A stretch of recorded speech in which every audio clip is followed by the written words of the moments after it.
사람은 목표가 있어야 됩니다. 목표가 있어야 목표한 대로 살기 때문입니다. 부자가 되고 싶으면 구체적인 목표를 세워야 어느 순간이 되면 부자가 됩니다. 이름을 날리는 정치인이 되고 싶으면 구체적인 목표를 세워야 어느 순간에 그 자리에 올라갑니다. 올림픽에 출전한 선수들의 목표는 금메달입니다. 그 목표를 이루기 위해 힘들어도 매일 땀을 흘리는 겁니다. 2002년 한국 월드컵 축구의 목표가 16강이었습니다. 한국 선수들이 그 목표를 이루기 위해서 목숨을 걸고 얼마나 열심히 뛰었는지 16강을 뛰어넘어 세계 4강에 올랐습니다. 서로 실력이 비슷할 때는 목표가 불분명한 사람은 목표가 분명한 사람을 이기지 못합니다. 그만큼 목표를 세우는 것이 중요한 겁니다. 그런데 목표는 수단을 필요로 합니다. 수단이 없이는 목표에 도달할 수 없기 때문입니다. 그러나 목표는 좋은데 수단이 나쁘면 그 목표를 성취를 해도 결과가 안 좋습니다. 좋은 목표를 갖고 있다면 수단도 좋아야 됩니다. 오랜 노동의 고생도 끝내고 평생 짊어지고 살던 형 에서와의 관계도 잘 풀린 야곱은 세겜에 정착을 해서 이제는 평안히 살겠구나라고 생각을 했는데 거기서 생각지도 않은 일이 야곱의 가정 안에 일어났습니다.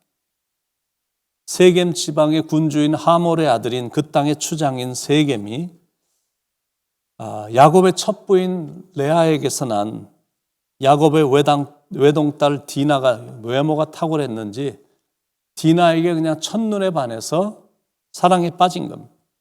한 15살 정도밖에 안 된 딸인데 그 딸 디나와 막 결혼을 원할 정도로 막 사랑에 빠진 겁니다.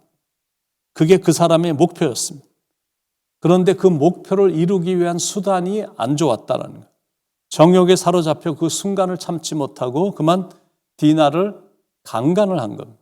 2절에 히위 족속 중 하몰의 아들 그 땅의 추장 세겜이 그를 보고 끌어들여 강간하여 욕되게 하고 목적을 이루기 위해 성폭력이라는 좋지 않은 수단을 사용한 겁니다. 그래도 순간적인 정욕으로만 끝난 건 아니었습니다. 진정으로 사랑을 했기 때문에 아버지에게 디나를 아내로 얻게 해달라고 간청을 한 겁니다. 3절 4절 그 마음이 깊이 야곱의 딸 디나에게 연연하며 그 소녀를 사랑하여 그의 마음을 말로 위로하고 그의 아버지 하몰에게 청하여 이르되 이 소녀를 내 아내로 얻게 하여 주소서 하였더라. 그 소식을 아버지 야곱이 들은 겁니다. 그래서 아들들이 오기를 기다렸습니다. 상대방이 혼자서는 감당할 수 없는 세력이었기 때문에 자식들과 신중하게 상의해서 처리하고자 한 겁니다. 그러는 중에 세겜의 아버지 하몰이 세겜과 디나의 결혼 문제를 의논하기 위해 야곱을 찾아왔습니다. 아주 정중하게 야곱에게 사과를 하고 각종 예물 제공과 두 부족 간의 연합을 조건으로 아들의 혼인을 청한 겁니다. 결혼이란 거는 남녀 두 사람이 사랑으로 하는 건데 돈을 주고받거나 다른 미끼를 던져 결혼을 제안했으니까 이런 걸 가리켜서 자기의 목표를 달성하기 위해 수단 방법을 가리지 않는다라고 말하는 겁니다. 야곱의 아들들인 디나의 오빠들도 돌아와서는 그 소식을 들었습니다. 당연히 분노가 치밀었습니다. 그러나 디나의 오빠들이 시치미를 뚝 떼고는 우리는 종교가 서로 같아야 된다라고 주장하며 이 하몰에게 한 가지 결혼 조건을 제시합니다. 14절에 야곱의 아들들이 그들에게 말하되 우리는 그리하지 못하겠노라. 할례 받지 아니한 사람에게 우리 누이를 줄 수 없느니 이는 우리의 수치가 됨이니라. 그러니까 디나를 얻기 위해서 세겜의 모든 남자들이 다 할례를 받았습니다. 24절에 성문으로 출입하는 모든 자가 하몰과 그의 아들 세겜의 말을 듣고 성문으로 출입하는 그 모든 남자가 할례를 받으니라. 그때야 이제 의학이란 게 전혀 발달이 안 됐었기 때문에 그 고통이란 이루 말할 수가 없었습니다. 할례를 받고 3일이 지난 날 그들이 심하게 아파서 신음하고 있을 때 디나와 함께 레아에게서 태어난 겨우 20살 안팎의 젊은 아들 시므온과 레위가 세겜성을 습격을 해서 무력화된 모든 남자들의 목을 칼로 찌르는 야만적인 살상을 저지른 겁니다. 그날 세겜의 거주민들은 거의 다 죽임을 당했습니다. 그리고 다른 오빠들은 온 성을 다니며 약탈하고 노략을 했고 여동생 디나를 구해냈습니다. 26절에 칼로 하몰과 그의 아들 세겜을 죽이고 디나를 세겜의 집에서 데려오고, 그러니까 목적을 이룬 겁니다. 그러나 수단 방법이 너무나 악랄했던 겁니다. 언뜻 보면 이 수단은 정당방위다라는 생각이 들죠. 우리는 피해자이기 때문에 이렇게 보복해도 된다라는 정당화된 논리가 있는 듯해 보입니다. 그런데 그거는 단순히 보복으로 끝나는 게 아니라 잔인하고 가혹한 보복 속에서 자기 쾌감을 맛보고 있는 겁니다. 이게 폭력의 본질입니다. 한 사람이 잘못했는데 세겜 사람 모두를 죽였으니까 정말 야만적인 행위였던 겁니다. 그리고 약탈까지 했으니까 그 행위는 불의했습니다. 그래도 야곱의 아버지로서 마무리를 잘했습니다. 시므온과 레위를 불러서 이렇게 말을 하죠. 30절에 야곱이 시므온과 레위에게 이르되 너희가 내게 화를 끼쳐 나로 하여금 이 땅의 주민 곧 가나안 족속과 브리스 족속에게 악취를 내게 하였도다. 나는 수가 적은즉 그들이 모여 나를 치고 나를 죽이리니 그러면 나와 내 집이 멸망하리라. 아버지로서 잘못된 수단을 사용한 아들들을 지금 나무라고 있는, 그건 비신앙적이었다. 그건 비윤리적이었다. 그리고 그거는 정말로 비인간적인 것이었다라고 견책하고 질책을 한 것. 너희가 내게 화를 입혔구나. 너희들 때문에 나도 추한 인간이 되었다. 너희들의 행동이 내가 믿는 하나님의 이름을 땅에 떨어뜨렸다. 신앙의 가문의 명예를 실추시켰다. 폭력의 결과는 끝없는 복수의 악순환만 나올 뿐인데 그들이 연합해서 치러 오면 우리 가족은 다 죽을 것이다. 너희들이 냄새를 나게 하였도다. 가나안의 부족들로 진노를 일으키게 했다. 분노의 칼이 우리를 향해 달려들 것이다. 영적으로 야단을 치는 아버지의 권위가 보기에 참 멋있습니다. 결국 나중에 야곱이 임종할 때 이 일의 주동자였던 시므온과 레위에게 나누이고 흩어지는 저주를 하죠. 언약의 하나님께서 또다시 위기의 때에 간섭하셔서 인근 부족들로 하여금 야곱 집안을 두려워하게 하므로 보복은 면했지만 인생이란 보복으로 해결되는 것이 아님을 우리에게 교훈으로 주는 겁니다. 그건 악순환만 초래할 뿐이다라는, 보복은 또 다른 보복만 나올 뿐이다라는. 피타고라스가 이런 말을 했죠. 분노는 무모에서 시작하여 후회로 끝난다.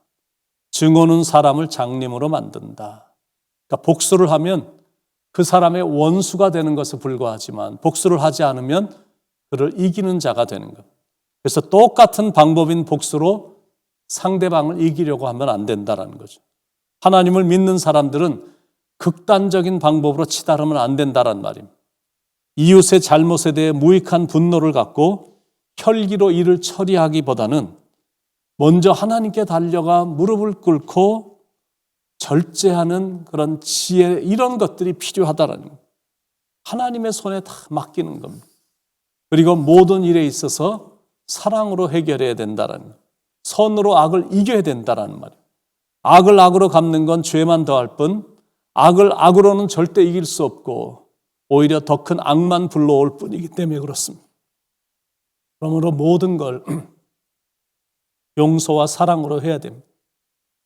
예수님이 체포되시기 직전에 겟세마네 동산에서 비슷한 말씀을 하셨습니다.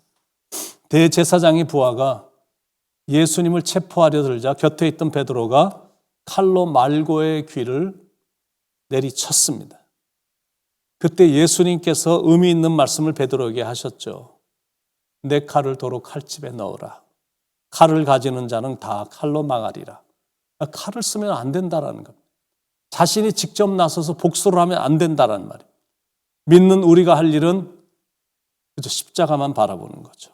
거기서 용서와 사랑의 모범을 보여주신 주님을 보는 겁니다. 그리고 예수님이라면 이럴 때 어떻게 하셨을까라고 반문하며 조심스럽게 행동하고 남들과는 늘 평화스러운 관계를 유지하며 사는 것이 믿는 사람들이 추구하며 살아야 되는 라이프 스타일인 겁니다. 어떤 상황에서도 남의 마음을 아프게 하지 않도록 노력하고 순간적인 감정을 이기지 못해서 미움과 증오로 치닫지 않도록 늘 조심해야 된다라는 겁니다. 항상 자신이 하나님의 자녀라는 사실을 잊지 말고 사랑과 자비의 성품을 갖고 계신 하나님을 믿는 사람이 됐으니까 남을 더 배려해주고 남을 더 이해해주고 남을 더 높여주고 용서해주고 더 감싸주는 사람이 되어야 된다는 것. 그게 바로 신자와 불신자들과의 차이점입니다. 오늘도 하나님을 믿는 신자답게 하나님의 자녀답게 성숙한 모습으로 살기를 축원을 드립니다. 평화의 도구로 미움보다는 사랑을, 분노보다는 절제를, 그래서 좀 더 좋은 세상으로 만들고 사람들을 평화스럽게 만드는 하루가 되시길 예수님의 이름으로 축원을 드립니다. 기도하겠습니다.